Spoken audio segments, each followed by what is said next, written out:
When we imagine ancient Egypt, our minds are inevitably drawn to the horizon of the Nile, where mighty pyramids rise from the golden sands, frozen in silhouette against a timeless sky. These colossal structures, witnesses to ambition, faith, and genius, define one of history's most remarkable epochs, the Age of the Pyramids.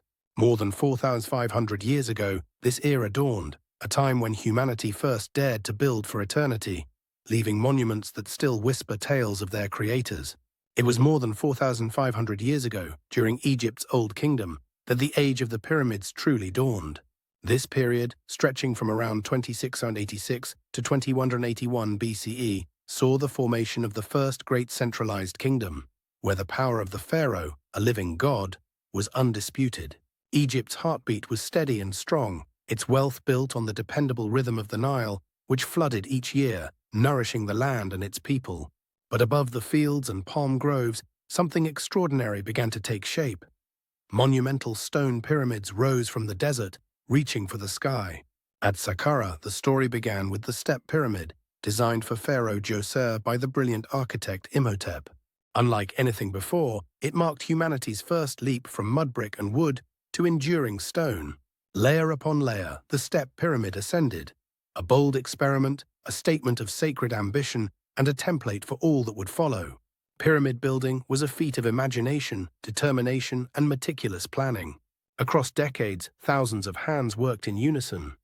These were not slaves, but farmers and skilled laborers, summoned during the inundation when their fields lay beneath water and their time was given to the service of their king. Long, straight causeways and galleries echoed with the clatter of copper chisels, wooden mallets, and the chant of overseers.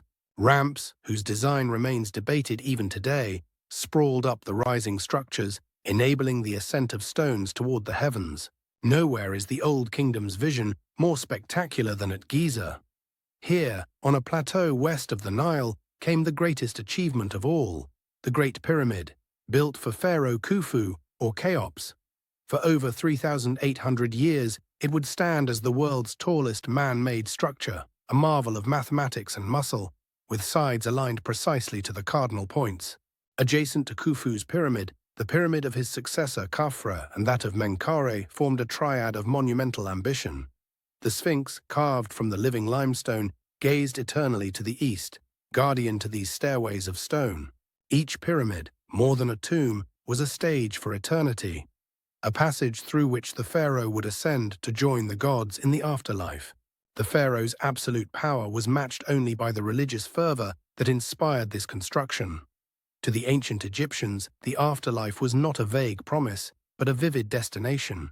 The body of the king was entombed with treasures, golden funerary masks, ornate vessels, food, and even instructions inscribed on walls and papyrus, directions for navigating the perils of the afterlife. Sacred spells, painted in blue and gold, protected the soul from harm, while curses guarded the tomb against intruders. But beyond the glitter and stone, there worked an invisible engine: the Egyptian bureaucracy. The pharaoh's desire became action through the hands of scribes, officials, engineers, and overseers. Taxes were levied, food and labor pooled, and every detail of resource, time, and workforce meticulously accounted for. It was this backbone of order that enabled an immense, peaceful civilization to flourish. As the pyramids grew skyward, so too did Egypt's prosperity and confidence. In their shadows, we remember an age when humankind first dared to reach for eternity.